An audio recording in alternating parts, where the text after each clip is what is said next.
நம்ம இன்றைக்கி உடம்புக்கு ரொம்ப சத்தான ராகி களி அது கூட வச்சு சாப்பிட்றதுக்கு சத்தான டேஸ்டியான வேர்க்கடலை சட்னி எப்படி செய்கிறதுன்னு தான் பார்க்க போகிறோம். இந்த மெத்தடில் நீங்கள் களி செஞ்சு பாருங்கள், டேஸ்ட் ரொம்ப சூப்பராக இருக்கும். அதே மாதிரி நான் இன்றைக்கி சொல்லியிருக்க மெத்தடும் ரொம்ப ஈஸியான மெத்தடு. ரொம்ப நேரம் கைவலிக்க கஷ்டப்பட்டு நீங்கள் கிண்டணும்னு அவசியம் கிடையாது.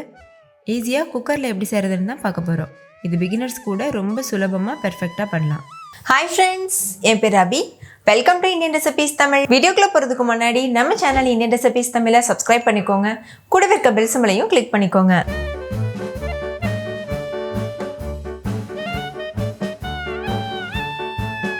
ஃபஸ்ட் இந்த ரெசிபி பண்ணுறதுக்கு ஒரு அடிகனமான பாத்திரம் எடுத்துக்கோங்க. அதில் 1 கப் அளவுக்கு கேழ்வரகு மாவு சேர்த்துக்கோங்க. பாத்திரம் அடிகனமாக இருக்கணும், அப்போ தான் அடி பிடிக்காமல் இருக்கும். அடுத்து இது கூட 2.5 கப் அளவுக்கு தண்ணி சேர்த்துக்கோங்க. எந்த கப்பில் ராகி மாவு எடுத்தீங்களோ அதே கப்பில் 2.5 கப் தண்ணி கரெக்டாக இருக்கும். சேர்த்துட்டு இது கூடவே ஒரு 1/2 டீஸ்பூன் உப்பு சேர்த்துக்கோங்க. உப்பு தேவையான அளவுக்கு சேர்த்துக்கலாம். 1 டீஸ்பூன் நெய் சேர்த்து நல்லா மிக்ஸ் பண்ணிடுங்க. கட்டிகள் இல்லாமல் நல்லா கலந்துக்கோங்க.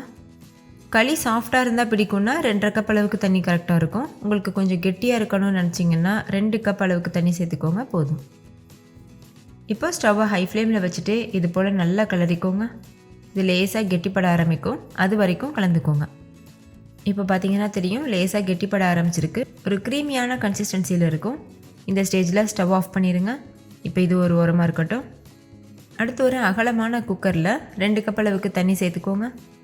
தண்ணி சேர்த்துட்டு நம்ம செஞ்சு வச்சுருக்க களி இருக்குல்ல, அதை இந்த குக்கர் உள்ளே வச்சுருங்க. இப்போது குக்கர் மூடி போட்டு மூடிட்டு ஹை ஃப்ளேமில் வச்சு 3 விசில் வச்சு எடுத்துக்கோங்க. 3 விசில் வந்ததுக்கப்புறமா இது அப்படியே ஒரு ஓரமாக இருக்கட்டும். ப்ரெஷர் தானாக ரிலீஸ் ஆகட்டும். அதுக்குள்ளே நம்ம வேர்க்கடலை சட்னி ரெடி பண்ணிக்கலாம். அதுக்கு ஒரு மிக்ஸி ஜாரில் 1/4 கப் அளவுக்கு தேங்காய் சேர்த்துக்கோங்க. அடுத்து இது கூட 1/2 கைப்பிடி அளவுக்கு பூண்டு பற்கள் தோல் உரிச்சிட்டு சேர்த்துட்டு 3 டேபிள் ஸ்பூன் பொட்டுக்கடலை சேர்த்துக்கோங்க. கூடவே 5 டேபிள் ஸ்பூன் வேர்க்கடலை சேர்த்துக்கோங்க. 1/4 கப்புக்கும் கொஞ்சம் அதிகமாக சேர்த்துக்கோங்க, கரெக்டாக இருக்கும். நான் கடையில் வாங்கின வறுத்த வேர்க்கடலை தான் சேர்த்துருக்கேன். அடுத்து இது கூட காரத்திற்கு தேவையான அளவுக்கு மிளகாய் சேர்த்துக்கோங்க. 3 பச்சை மிளகாய், 3 வரமிளகாய் சேர்த்துருக்கேன். கொஞ்சமாக கல் உப்பு, 1/2 டீஸ்பூன் சீரகம் சேர்த்துக்கோங்க. ஒரு சின்ன நெல்லிக்காய் சைஸ் அளவுக்கு புளி சேர்த்துக்கோங்க. இது கூடவே ஒரு கொத்து கருவேப்பிலை சேர்த்துக்கோங்க. தேவையான அளவுக்கு தண்ணி சேர்த்துட்டு ஃபைன் பேஸ்ட்டாக அரைச்சி எடுத்துக்கோங்க. உங்கள்கிட்ட வறுத்த வேர்க்கடலை இல்லைன்னா நீங்கள் பச்சை வேர்க்கடலை வச்சுருக்கும் போது கடாயில் நல்லா முறுமுறுப்பாக வறுத்துட்டு அதுக்கப்புறமா சேர்த்துக்கோங்க, கரெக்டாக இருக்கும். இப்போ இந்த சட்னியோட கன்சிஸ்டன்சி இந்த மாதிரி இருக்குது.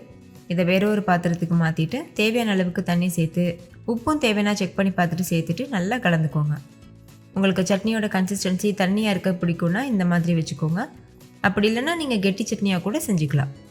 இப்போ இதுக்கு ஒரு தாளிப்பு கொடுத்துடலாம். அதுக்கு ஒரு பேன் சூடுபடுத்திக்கோங்க. அதில் 1 டேபிள் ஸ்பூன் எண்ணெய் சேர்த்துக்கோங்க. நான் தேங்காய் எண்ணெய் சேர்த்துருக்கேன். எண்ணெய் நல்லா சூடாயிட்ட பிறகு 1 டீஸ்பூன் கடுகு, 1/2 டீஸ்பூன் சீரகம் சேர்த்துட்டு 4 பூண்டு பற்கள் சேர்த்துக்கோங்க. கூடவே ஒரு பெரிய சைஸ் வெங்காயத்தை இந்த மாதிரி 1-2 கட் பண்ணி சேர்த்துக்கோங்க. கூடவே கொஞ்சமாக உப்பு சேர்த்துட்டு இதை நல்லா வதக்கிடுங்க. 2-3 வரமிளகாய் கிள்ளி சேர்த்துக்கோங்க. இப்போ இந்த வெங்காயம் முழுமையாக வதங்கிடக்கூடாது, நல்லா க்ரன்ச்சியாக இருக்கணும். அந்த டைம்லேயே ஸ்டவ் ஆஃப் பண்ணிடுங்க. கொஞ்சமாக கருவேப்பிலை சேர்த்துக்கோங்க. இப்போ பார்த்தீங்கன்னா தெரியும், வெங்காயம் முழுமையாகவும் வதங்கலை, கொஞ்சம் க்ரன்ச்சியாக இருக்க மாதிரி தான் இருக்குது. இந்த ஸ்டேஜில் ஸ்டவ் ஆஃப் பண்ணிவிட்டு நல்ல ஒரு கைப்பிடி அளவுக்கு கொத்தமல்லி இலையை பொடியாக கட் பண்ணிவிட்டு இது மேலே சேர்த்துட்டு நல்லா மிக்ஸ் பண்ணிடுங்க. இப்போ நம்ம ஸ்டவ் ஆன் பண்ணக்கூடாது, ஸ்டவ் ஆஃப் பண்ணது அப்படியே இருக்கட்டும். அந்த சூட்லேயே அந்த கொத்தமல்லி இலை வதங்கட்டும். அதோட பச்சை வாசனையும் கொஞ்சம் இருக்கணும். அதனால தான் நான் ஸ்டவ் ஆன் பண்ண வேணான்னு சொல்லியிருக்கேன். ஓகே, இப்போ இதை அப்படியே கொண்டு போய் நம்ம சட்னியில் சேர்த்துடணும். சேர்த்துட்டு நல்லா மிக்ஸ் பண்ணிடுங்க. கண்டிப்பாக வெங்காயம் முழுமையாக வதங்கிடக்கூடாது, அதுதான் அந்த சட்னிக்கே ஒரு தனி ருசி கொடுக்கும். அதுவும் நம்ம களி கூட வேறு எந்த ஒரு காய்கறியும் வச்சு சாப்பிட போகிறது இல்லைல்ல, அந்த சட்னி தான் நம்ம சாப்பிட போகிறோம். அதனால் வெங்காயம் க்ரன்ச்சியாக இருக்கும்போது நல்லா டேஸ்டியாக இருக்கும் களி கூட வச்சு சாப்பிடும்போது. இப்போ தாளிதத்தை சேர்த்தாச்சு, நல்லா மிக்ஸ் பண்ணிடலாம். ஓகே, இப்போ இது ஒரு ஓரமாக இருக்கட்டும். இன்னொரு பக்கம் குக்கர் விசில் ப்ரெஷர் தானாக ரிலீஸ் ஆகிட்டுருக்கு. அதை நம்ம ஓப்பன் பண்ணி பார்க்கலாம். இப்போ களியும் நல்லா தயாராக இருக்குது. நீங்கள் நார்மல் பேனில் வச்சு கிளறதுக்கும் இது போல் குக்கரில் வச்சு பண்ணுறக்கும் உங்களுக்கே டிஃப்ரென்ஸ் தெரியும். ரொம்ப ஈஸியாக இருக்குதுன்னு நினைப்பீங்க. அதுக்கப்புறம் அடிக்கடி ராகி களி செய்ய ஆரம்பிச்சிடுவீங்க. இப்போ இந்த பாத்திரத்தை வெளியில் எடுத்துகிட்டு ஒரு குழிக்கரண்டியில் கொஞ்சமாக தண்ணி அப்ளை பண்ணிக்கோங்க. அப்ளை பண்ணிவிட்டு இதை எடுத்துக்கோங்க. பாருங்கள், இந்த மாதிரி. அப்போ அப்படியே அல்வா மாதிரி ஈஸியாக விழுகும் பாருங்கள். இந்த களி சூடாக சாப்பிட்றக்கும் நல்லாயிருக்கும், ஆறிட்ட பிறகு சாப்பிட்றக்கும் ரொம்ப ருசியாக இருக்கும். இதே களியில் நீங்கள் கூழ் கரைச்சும் செய்யலாம். கூழ் செய்கிறதுக்கு இதை சின்ன சின்ன உருண்டையாக உருட்டி ஒரு மண் பாத்திரத்தில் போட்டு தண்ணி ஊற்றி ஓவர் நைட் அப்படியே ஊற வச்சுட்டு மறுநாள் நீங்கள் மோர் ஊற்றி கரைச்சி கூழ் மாதிரி குடிக்கலாம். இப்போ நம்ம களி செய்ய போகிறோம். அதுக்கு இந்த மாதிரி நல்ல ஒரு ஆழமான சின்ன பவுல் எடுத்துக்கோங்க. அதில் கொஞ்சமாக எண்ணெய் அப்ளை பண்ணிவிட்டு ஒரு கரண்டி அளவுக்கு மாவு எடுத்து அதில் விட்டு அந்த கிண்ணத்தை நல்லா இது போல் சுழற்றுனீங்கன்னா அப்படியே ஒரு உருண்டை ஃபார்முக்கு கிடைக்கும். நம்ம களி வந்து கையில் உருட்டணும்னு அவசியமே கிடையாது. இந்த மாதிரி பண்ணிவிட்டு நீங்கள் சர்வ் பண்ணும்போது நம்ம கையிலையும் ஒட்டாது, அதே சமயத்தில் நல்ல ஒரு உருண்டை ஷேப்க்கும் கிடச்சிருக்கும். நீங்களே பாருங்கள் எவ்வளோ ஈஸியாக உருட்டியாச்சு. களி இவ்வளோத்துக்கும் நல்ல சூடாக இருக்குது. சூடாக இருக்க சமயத்தில் முக்கியமாக இந்த மெத்தட் ரொம்ப யூஸ்ஃபுல்லாக இருக்கும். ஓகே, இப்போ இதை சர்வ் பண்ணிடலாம். ஒரு ஆளுக்கு நீங்கள் 2 உருண்டை களி வச்சிங்கன்னா கரெக்டாக இருக்கும். நான் சொல்லியிருக்க அளவில் 3 பேர் தாராளமாக சாப்பிட்லாம். நீங்கள் அதிக மெம்பர்ஸ் இருக்கீங்கன்னா அதுக்கு தகுந்த மாதிரி அளவுகளை அதிகப்படுத்திக்கோங்க. நான் ஏற்கனவே சொன்னது மாதிரி இந்த களிக்கு இந்த சட்னி ஒரு பக்காவான காம்பினேஷனாக இருக்கும். ஸோ களி செய்யும்போது இதே மெத்தடில் வேர்க்கடலை சட்னி செஞ்சு பாருங்கள். நீங்கள் நான் வெஜிடேரியன் சாப்பிடுவீங்கன்னா நீங்கள் வந்து சிக்கன் குழம்பு கூட வச்சு சாப்பிட்லாம், மட்டன் குழம்பு கூட வச்சு சாப்பிட்லாம். ரொம்ப ருசியாக இருக்கும். அதே மாதிரி கருவாடு குழம்பு கூடவும் களி வச்சு சாப்பிடும்போது டேஸ்டியாக இருக்கும். இந்த களி வந்து நீங்கள் சின்ன குழந்தைங்களுக்கு கொடுக்குறீங்கன்னா கொஞ்சமாக இதுக்கு மேலே நெய் ஊற்றிட்டு அதுக்கப்புறமா சட்னி ஊற்றி கொடுங்க. பெரியவங்களுக்கு கொடுக்கும்போது நம்ம அப்படியே சர்வ் பண்ணிக்கலாம். களி பிடிக்காதுன்னு சொல்கிறவங்க கூட இந்த மெத்தடில் நீங்கள் களி சட்னி காம்பினேஷனில் செஞ்சு கொடுக்கும்போது அடிக்கடி செய்ய சொல்லி கேட்பாங்க.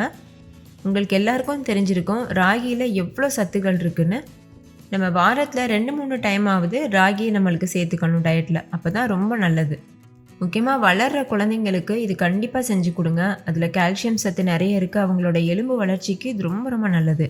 நான் ஏற்கனவே சொல்லியிருந்தேன்ல குழந்தைங்களுக்கு கொடுக்கும்போது நெய் ஊற்றி கொடுங்கன்னு. இப்போ நான் இந்த உருண்டையில் நெய் ஊற்றிட்டு அதுக்கு மேலே நான் சட்னி ஊற்றிக்கிறேன். இது வந்து நான் குழந்தைக்கு தான் கொடுக்க போகிறேன். ஓகே, நான் யூஸ் பண்ணியிருக்க ராகி மாவு வந்து நான் வீட்டிலையே அரைச்சி பதப்படுத்தி வச்ச மாவு தான். அந்த ரெசிபி உங்களுக்கு வேணும்னா கண்டிப்பாக கமெண்ட்டில் கேளுங்க. நான் அந்த ரெசிபி கூடிய சீக்கிரத்தில் ஷேர் பண்ணுறேன். நம்ம சேனலில் ஏற்கனவே ராகி வச்சு நிறைய ரெசிபிஸ் நான் அப்லோட் பண்ணியிருக்கேன். ராகி அடை, ராகி களி, ராகி கூழ், ராகி சிமிலி உருண்டை, இந்த மாதிரி எக்கச்சக்கமான ரெசிபிஸ் நான் அப்லோட் பண்ணியிருக்கேன். ஸோ கண்டிப்பாக அது எல்லாமே செக் அவுட் பண்ணி பாருங்கள். உங்களுக்கு யூஸ்ஃபுல்லாக இருக்கும். நீங்கள் வாரத்தில் 2-3 டைமாவது ராகி உங்கள் டயட்டில் இன்க்ளூட் பண்ணுறதுக்கு வெரைட்டியான ரெசிபிஸ் தேவைப்படும். ஸோ அது எல்லாமே உங்களுக்கு யூஸ்ஃபுல்லாக இருக்கும். நிறைய பேர் வந்து கம்பு வச்சு கூழ் எப்படி செய்கிறதுன்னு கேட்டிருக்கீங்க. கூடிய சீக்கிரத்தில் நான் அந்த ரெசிபியும் அப்லோட் பண்ணுறேன். ஓகே ஃப்ரெண்ட்ஸ், இந்த ரெசிபியில் உங்களுக்கு ஏதாவது டவுட் இருந்ததுன்னா கண்டிப்பாக கமெண்ட்டில் கேளுங்க, நான் கிளியர் பண்ணுவேன். இந்த ரெசிபி வந்து முக்கியமாக பிகினர்ஸ்க்கு ரொம்ப யூஸ்ஃபுல்லாக இருக்கும். ஏன்னா களி வந்து பொதுவாக ரொம்ப நேரம் நம்ம கிளறணும் கடாயில் வச்சுட்டு. அந்த மாதிரி இல்லாமல் கொஞ்சம் நேரம் கிளறிட்டு நம்ம குக்கரில் போட்டுட்டோன்னா ஈஸியாக சட்டுன்னு ரெடி ஆயிரும். ஓகே, இந்த வீடியோ உங்கள் எல்லாருக்கும் ரொம்ப பிடிச்சிருக்கும்னு நம்புகிறேன். பிடிச்சிருந்தா லைக் பண்ணுங்கள், உங்கள் ஃப்ரெண்ட்ஸ் கூட ஷேர் பண்ணுங்கள்.